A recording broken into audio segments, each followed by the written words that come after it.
Bismillahirrahmanirrahim. Assalamualaikum warahmatullahi wabarakatuh.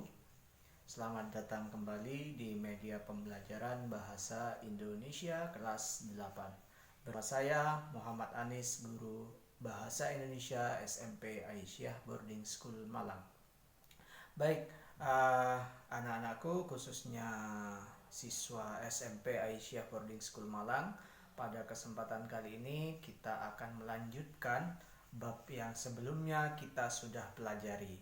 Bab apa yang kemarin? Masih ada yang ingat? Bagus, masih ingat. Kita kemarin sudah belajar tentang berita. Apa saja yang kita sudah bahas? Kita sudah membahas ciri-ciri berita itu seperti apa, kemudian unsur atau pokok-pokok dalam sebuah berita. Ada yang masih ingat beberapa materi itu? Bagus, kalau masih ingat alhamdulillah. Kalau sudah lupa, silahkan ditonton lagi videonya. Video itu kita sudah membahas tentang ciri-ciri dari teks berita. Apa saja ciri-cirinya? Itu sudah kita bahas. Kemudian unsur-unsurnya. Unsur-unsurnya adik ada apa saja? Bagus, 5W1H. Kemudian 5W1H dalam bahasa Indonesia disebut dengan apa? Bagus, kembali bagus ya. Jadi adik Simba. Jadi unsur-unsurnya sudah kita bahas. Nah, kali ini kita akan membahas materi yang lain ya, tetap dalam teks berita, yaitu kita akan berbicara struktur teks berita dan ciri kebahasaannya. Nanti kita akan bahas susunan teks berita itu bagaimana dan ciri-ciri kebahasaan. Kebahasaan apa saja yang digunakan dalam teks berita. Ini sudah di papan, sudah saya tuliskan. Jadi di sini ada teks berita. Yang akan kita bahas adalah strukturnya dan unsur kebahasaan. Ini struktur, di sini ada unsur kebahasaan. Apa saja, bagaimana strukturnya, kemudian apa saja unsur kebahasaannya, kita akan lanjut. Oke, kita lanjut.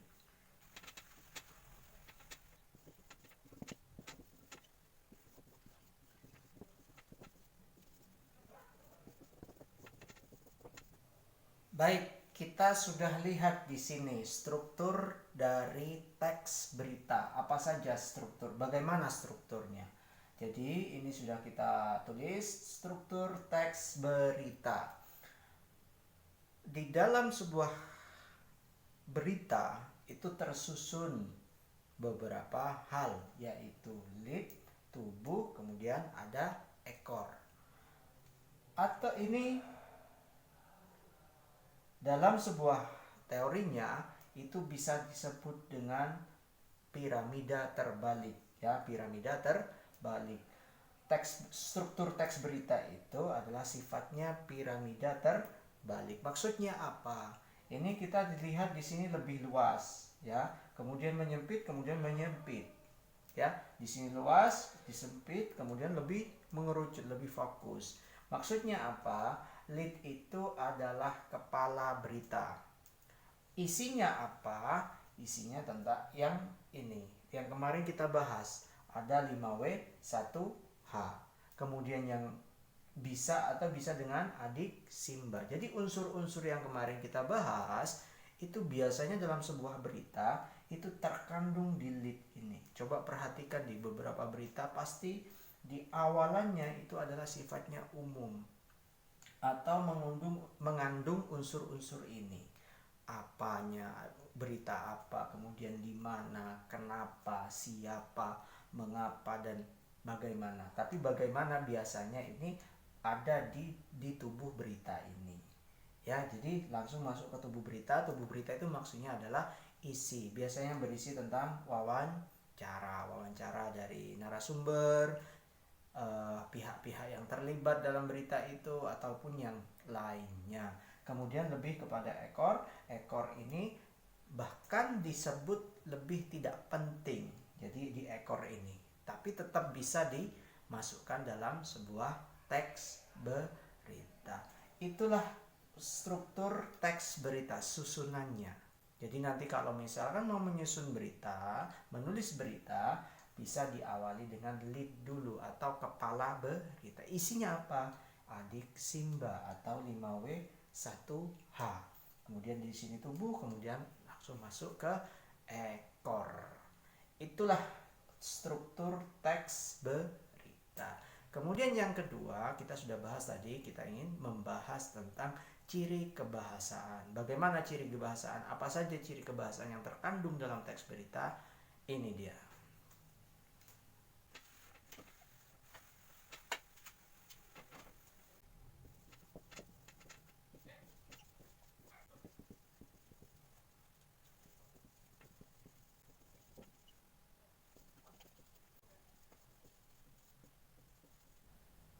Anak-anakku, khususnya siswa atau santri SMP Aisyah Boarding School Malang dan juga secara keseluruhan pelajar Indonesia SMP kelas 8, kita sudah melihat di sini beberapa unsur kebahasaan yang terkandung dalam teks berita. Di sini sudah tercatat ada 6 ciri kebahasaan atau unsur kebahasaan. Yang pertama, dalam teks berita itu mengandung bahasa baku, ya, atau bahasa formal. Kenapa? Karena bahasa baku digunakan dalam teks berita itu adalah sifatnya bisa diterima oleh semua orang. Tidak boleh menggunakan kata-kata atau kalimat-kalimat yang mengandung kata-kata yang tidak formal, karena itu akan tidak diterima oleh sebagian banyak orang. Jadi kenapa harus pakai bahasa baku? Misal bahasa Indonesia, ya pakai bahasa Indonesia. Bahasa baku itu kan bahasa yang sesuai dengan kamus bahasa Indonesia. Tentu harus digunakan dalam, kalau menulis teks berita, menggunakan bahasa baku. Kalaupun terpaksa menggunakan kata daerah atau bahasa-bahasa daerah, itu pasti ada yang namanya terjemahannya. Kemudian yang kedua, menggunakan kalimat langsung. Masih ingat kalimat langsung? Masih, pastinya harus masih ya. Kalimat langsung lawannya adalah kalimat tak langsung. Apa ciri kalimat langsung? Ini berupa kutipan. Ciri-cirinya ada tanda kutip biasanya, ya.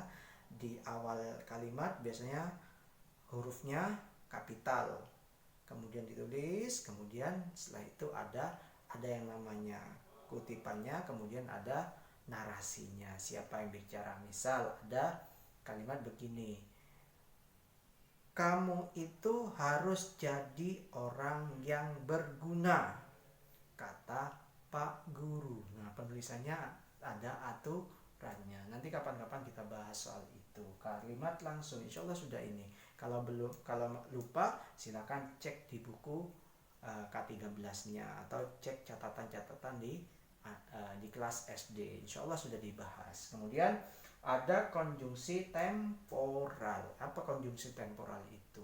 Yaitu yang sifatnya contoh kata konjungsi temporal itu kemudian, setelah itu, apalagi kemudian, setelah itu. Jadi sifatnya temporal, urutan waktu, ya itu.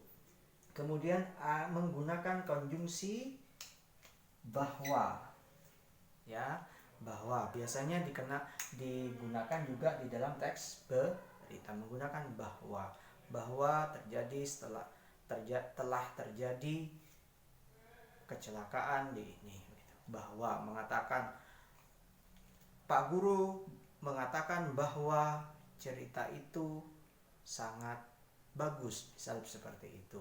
Jadi menggunakan kata bahwa. Kemudian ada kata kerja mental. Kata kerja mental itu adalah kata kerja yang sifatnya hasil kalau di dalam buku, ya, buku K13 itu adalah kata kerja yang awal hasil dari pemikiran, maksudnya begitu.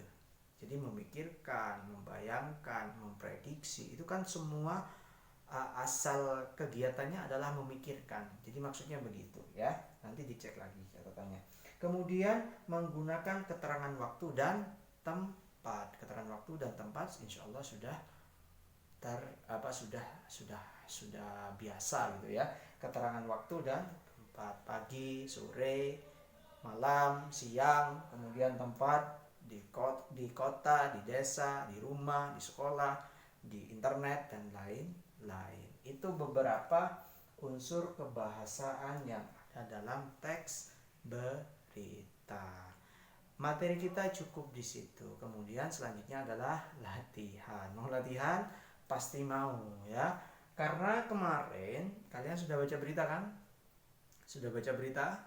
Dari tugas yang pertama disuruh apa? Menentukan atau menyimpulkan isi berita, kemudian menentukan pokok-pokoknya, kemudian menentukan hal-hal yang membuat kalian terinspirasi. Nah, dari berita itu coba kalian nanti cari ini ya, cari unsur kebahasaan dalam berita itu. Atau kalau sudah lupa berita apanya, bisa menggunakan berita yang lain, bisa ngambil lagi berita. Kalau kemarin kan saya rekom ke websitenya PWMU, tapi kalau ini sudah bebas ya, silahkan menentukan bahasa bakunya apa saja, kemudian kalimat langsungnya ada apa tidak, kemudian konjungsi temporalnya ada apa tidak, kemudian konjungsi bahwa ada tidak di situ, kemudian kata kerja mental ada tidak, kemudian yang terakhir adalah keterangan tempat dan waktu. Satu berita saja dianalisis dari ini ya, paham ya? Jadi tugasnya adalah yang pertama kalian harus harus mencari berita, kemudian dibaca, kemudian dianalisis menggunakan ini, mencari bahasa baku, kalimat langsung, konjungsi temporal, kemudian konjungsi bahwa ini, dan keterangan waktu dan tempat. Jadi itu saja. Terima kasih atas perhatiannya. Sampai jumpa di video pembelajaran selanjutnya. Tetap saya berharap bahwa pembelajaran ini mudah-mudahan meski dalam tatap layar menambah informasi atau kapasitas keilmuan dalam sisi kebahasaan, khususnya bahasa Indonesia. Selanjutnya adalah saya ingin respon dari kalian bahwa video ini bagaimana gitu loh. Ini kan caranya lain.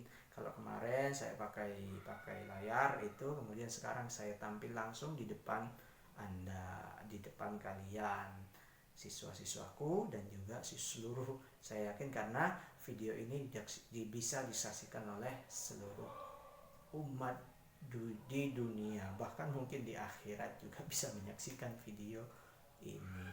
Itu saja, silakan dikomentari, diberi kritik dan saran. Kalau berkenan, jangan lupa tombol di kanan pojok kanan bawah itu merah, diklik saja karena tidak rugi katanya, agar kemanfaatannya kalau video ini viral ataupun bisa dinikmati oleh banyak orang, tentu kemanfaatannya itu lebih keren begitu. Terima kasih, itu maksud saya.